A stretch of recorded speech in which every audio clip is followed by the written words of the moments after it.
నమస్తే, నేను మీ Gopi. Welcome back to our channel. ఈరోజు మనతో వచ్చరికి పొలిటికల్ అనలిస్ట్ నిమ్మంది రామారావు గారు ఉన్నారు. సార్ నమస్తే. సార్ నమస్తే బాబు. సార్, పవన్ కళ్యాణ్ గారిని దగ్గరుండి పిఠాపురంలో గెలిపించిన వర్మ గారిపైనే పిఠాపురంలో తెలుగుదేశం జనసేన కార్యకర్తలు అయితే ఆయన మీద దాడి చేయడం జరిగింది. సో ఎందుకంటే ఆ దాడి ఒక చిన్న ఏదో దేవాలయం దగ్గర బాధ్యతలు చేపట్టాలని జనసేన వాళ్ళకి అది రావాలని ఒక వర్గపూరిత నడుస్తుంది. సో అంత దూరం వెళ్ళిపోయిందంటే ఇంకా పవన్ కళ్యాణ్ గారు ఎందుకు స్పందించలేదు అంటారు? ఇది దీని వెనక కుట్ర ఉందండి తప్పకుండా. అంటే ఇంత త్యాగం చేసిన వర్మ గారి మీద ఎవరు అంటే దాడి చేయరు. జనసేన దాడి చేసిందని చెప్పేసి వైసీపీ వర్గాలు అంటున్నాయి. తర్వాత ఏంటంటే టీడీపీ ఏంటంటే అక్కడ స్థానికంగా లీడింగ్లో ఉన్నటువంటి కార్యకర్తలు వాళ్ళు హవా సాగుతుంది. అక్కడ ఏ వార్డులో ఏం చెప్పినప్పుడు కూడా వాళ్ళ హవా సాగుతుంది. వీరిద్దరి మధ్య ఆధిపత్య పూరు సహజంగా వస్తుంది. వాళ్ళు డెసిషన్ తీసుకుంటే వీళ్ళు బాధపడతారు, వీళ్ళు డెసిషన్ తీసుకుంటే వాళ్ళు బాధపడతారు. వీరిద్దరి మధ్య కూడా సయోధ్య లేదు. ఇప్పుడు వైసీపీ ఏం చేస్తుందంటే వీరిద్దరి మధ్య ఉన్న వైరుధ్యాన్ని ఫోకస్ చేసి ఇంతేంటే వాళ్ళు నిజస్వరూపాలు ఏమనుకుంటున్నారు, కేవలం నన్ను పడగొట్టడం కోసం వాళ్ళు ప్లాన్ చేసుకున్నారు. కానీ అసలు మనకంటే రౌడీలు, అసలు మనమే తక్కువ అంటే మన మన మన హయాంలో ఏ ప్రమాదాలు ఇట్లాంటి దాడులు జరగలేదు. ఎన్నికలు అయ్యి ఇంకా ప్రమాణ స్వీకారం చేయలేదు. ఇన్ని గొడవలు ఏంటి? అక్కడ గుడివాడ నాని, అక్కడేమో అంబటి రాంబాబు, ఇక్కడేమో పేరు నాని, మన వల్లభనేని వంశీ, ఇన్ని గొడవలు జరుగుతున్నాయి, ఇంత దాడి జరుగుతుందంటే ఆ నాయకులు కళ్ళు మూసుకున్నారా అని ఒక విధమైనటువంటి ఆ తాలూకు అంటే ఓటమి నుంచి కొంచెం ఉపశమనం పొందేందుకు వైఎస్ జగన్మోహన్ రెడ్డి తాలూకు ఆదేశానుసారం స్క్రిప్ట్ ఇప్పుడు జగన్మోహన్ రెడ్డి పరిపాలన సరిగ్గా సాగించనివ్వడు. ఎంత గొప్పవాడు కదంటే ఎక్కడో చదివాను నేను. జగన్మోహన్ రెడ్డి చంద్రబాబు నాయుడిని కలిశాడని చెప్పి చదివాను. అది నిజమో అబద్ధమో నాకు తెలియదు. ఒకవేళ జగన్మోహన్ రెడ్డి చంద్రబాబు నాయుడిని కలిసింది నిజమే అయితే అంతకంటే పెద్ద రాజకీయ నాయకుడు లేడు. ఒకటి అయితే వీళ్ళు ఆహ్వానించారట, ప్రమాణ స్వీకారాన్ని మీరు రెండని ఆహ్వానించారట. వచ్చినట్టయితే ఇంకంతకంటే మించినటువంటి రాజకీయ నాయకుడు లేడు. కానీ అంతకు దిగజారుడు, వెళ్ళడు. అవమానం కదా. అయితే ఇక్కడ వాళ్ళు కొంచెం జాగ్రత్తగా ఉండవలసింది. మా టీముని ఇద్దరిని కూడా గెలిచిన తర్వాత, ఫలితాలు వచ్చిన తర్వాత ముందు కార్యకర్తల్లో సయోధ్య కుదర్చాలి. కొన్ని అనుమానాలు ఉంటాయండి. కార్యకర్తలకి కొన్ని అనుమానాలు ఉంటాయి. అనుమానం అంటే వాళ్ళు సీనియర్స్కి వాళ్ళు ఇప్పుడు ముందున్న ప్రయత్నం చేస్తారు. ఊర్లో బాగా పేరున్నటువంటి సీనియర్స్ కంటే జనసేన వచ్చి వాళ్ళు నువ్వు చేస్తావంటే అడుగుకుంటారండి. అంతే కదా. పిఠాపురం నువ్వు కొత్తగా వచ్చావు, నీ తాలూకు ఫ్యాన్స్ కొత్తగా తయారయ్యారు, వాళ్ళు ఏదో గెలిపించారని చెప్పేసి ఆ స్థానికంగా ఉన్నటువంటి కార్యకర్తలు ఊరుకోరు కదా. డెఫినెట్గా ఇద్దరి మధ్య ఉన్నటువంటి కలహాలని నా దృష్టిలో ఎవరో ఉంటారు, దీని వెనక ఉంటారన్నమాట, రెచ్చగొట్టే వాళ్ళు ఉంటారు. అందుకే దాడి జరిగింది. ఇక్కడ ఉత్సవాల విషయంలో కూడా వాళ్ళు ఘర్షణ పడడానికి కారణం ప్రధానంగా ఇది. అంటే వర్మ మీద దాడి చేశారు కదా మరి. అదే వర్మ మీద దాడి జరిగింది. జనసేనలో ఎవరో ఉన్నారు. జనసేన ఆ వర్మే చెప్పాడు కదా, వీళ్ళు పాత జనసేన వాళ్ళు కాదు, కొత్తగా వచ్చినటువంటి జనసేన పార్టీలో ఉన్న వాళ్ళని వర్మే చెప్పాడు. వాళ్ళే దాడి చేశారు. తర్వాత ఏమో ఆయన ఉదయ శ్రీనివాస్ ఉన్నాడు కదా, ఆయన హస్తం ఉంది అనే ఒక అనుమానం. అదే ఎంపీ ఆయన టీ టైం శ్రీ ఉదయ్ మాట. ఎందుకంటే ఉదయ్కి వర్మ గారికి పడదనే కంటే ఉదయ్ ఎవరు మన పవన్ కళ్యాణ్ దగ్గర అవడం ఆయనకి ఇష్టం లేదు. ఉదయ్ పవన్ కళ్యాణ్ దగ్గర అవడం ఇష్టం లేదు. టోటల్ గోదావరి జిల్లాలకి ఇన్ఛార్జిగా ఆయనే ఉంటాడు. ఆధిపత్యంలో అంటే ఆయన అధీనంలోనే ఉండాలి జనసేన కానీ తెలుగుదేశం కానీ.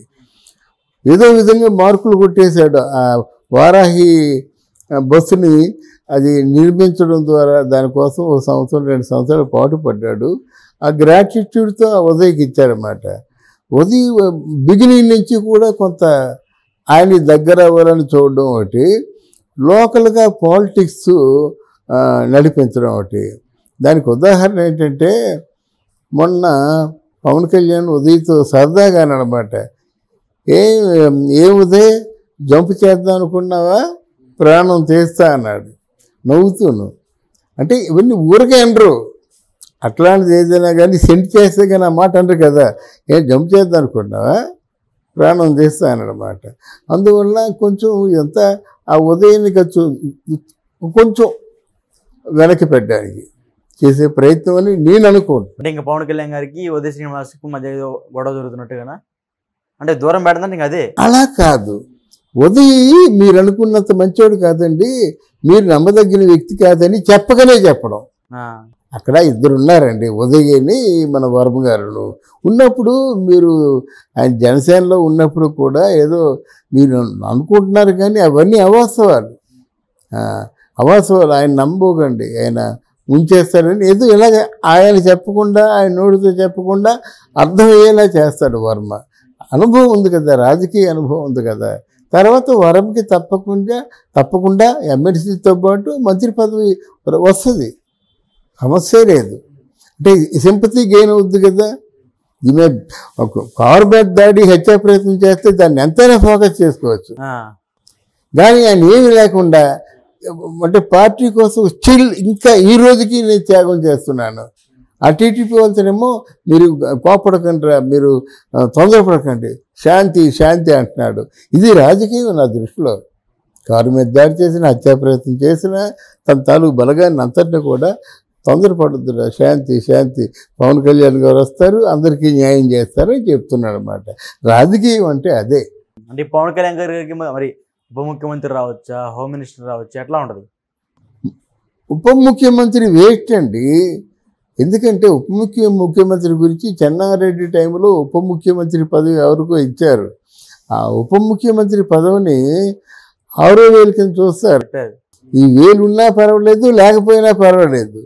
అదే ఉప ముఖ్యమంత్రి పదవికి కొంచెం ముందు ఈ తెలంగాణ ఉప ముఖ్యమంత్రి ఎవరు, భట్టి విక్రమార్క, ఆయన కొంచెం అన్నింటిలో కూడా మన రాహుల్ గాంధీ దగ్గరికి రేవంత్ వెళ్తే ఆయన వెళ్తాడు, సోనియా గాంధీ వెళ్తే ఆయన వెళ్తాడు, ఆయన దండం పెడితే ఈయన దండం పెడతాడు, ఆయన ఫ్లవర్ బొకే ఇస్తే ఈయన ఇస్తారన్నమాట, ఆయన కూర్చుంటే ఆయన పక్కన కూర్చుంటాడు.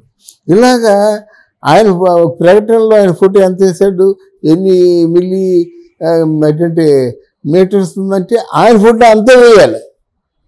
అర్థమైందా? ఇంకెక్కడ ఆయన ఎక్కడ కూడా తగ్గడానికి వీలు లేదంతే. అవసరమైతే ఆయన తొక్కేసి ఈయన ముఖ్యమంత్రి అయిపోవాలన్నమాట. అట్లాంటి పనులు పవన్ కళ్యాణ్ చేయడు, నమ్మితే విడిచిపెడతాడు. అంటే ఆయన హోమ్ ఇస్తారని నేను అనుకుంటున్నాను, నా ఊహాగానం. ఎందుకంటే రాష్ట్రం బాగుపడాలంటే లా అండ్ ఆర్డర్స్ బాగుండాలి. జగన్మోహన్ రెడ్డి హయాంలో చేసినటువంటి పెద్ద పొరపాటు అదే. లా అండ్ ఆర్డర్స్ బాగాలేవు. అసలు జగన్మోహన్ రెడ్డి హయాంలో పోలీసులు పోలీస్ స్టేషన్లో లేరు, జగన్ చాకరీ చేస్తూ గడిపేశారు అన్నమాట. జగన్ చెప్పిన పని చేస్తూ గడిపేశారు. పోలీస్ స్టేషన్కి వెళ్ళి ఎవరైనా బాధితుడు ఒక కంప్లైంట్ ఇస్తే తీసుకుని, అసలు ఎఫ్ఐఆర్లే లేవు, అసలు రికార్డులే లేవు. నువ్వు ఇచ్చినప్పుడు కూడా తీసుకోరంతే. ఏమైందని నా కంప్లైంట్ అంటే, ఉండవయ్యా బిజీగా ఉన్నామని చెప్తారన్నమాట. Thank you sir. Thank you అమ్మా, థ్యాంక్ యూ వెరీ మచ్. రెచ్చగొట్టే వాళ్ళు ఉంటారు, అందుకే దాడి జరిగింది. ఇక్కడ ఉత్సవాల విషయంలో కూడా వాళ్ళు ఘర్షణ పడడానికి కారణం ప్రధానంగా ఇది. అంటే వర్మ మీద దాడి చేశారు కదా సార్, మరి అదే వర్మ మీద దాడి జరిగింది. జనసేనలో ఎవరో ఉన్నారు జనసేన, ఆ వర్మే చెప్పాడు కదా, వీళ్ళు పాత జనసేన వాళ్ళు కాదు, కొత్తగా వచ్చినటువంటి జనసేన పార్టీలో ఉన్న వాళ్ళని వర్మే చెప్పాడు, వాళ్ళే దాడి చేశారు. తర్వాత ఏమో ఆయన ఉదయ్ శ్రీనివాస్ ఉన్నాడు కదా, ఆయన హస్తం ఉంది అనే ఒక అనుమానం. అదే ఎంపీ ఆయన టీ టైం ఉదయ్ మాట. ఎందుకంటే ఉదయ్కి వర్మ గారికి పడదనే కంటే ఉదయ్ ఎవరు మన పవన్ కళ్యాణ్ దగ్గర అవడం ఆయనకి ఇష్టం లేదు. ఉదయ్ పవన్ కళ్యాణ్ దగ్గర అవడం ఇష్టం లేదు. టోటల్ గోదావరి జిల్లాలకి ఇన్ఛార్జిగా ఆయనే ఉంటాడు. ఆధిపత్యంలో అంటే ఆయన అధీనంలోనే ఉండాలి, జనసేన కానీ తెలుగుదేశం కానీ. ఏదో విధంగా మార్కులు కొట్టేశాడు. ఆ వారాహి బస్సుని అది నిర్మించడం ద్వారా దానికోసం 1 సంవత్సరం 2 సంవత్సరాలు పాటు పడ్డాడు.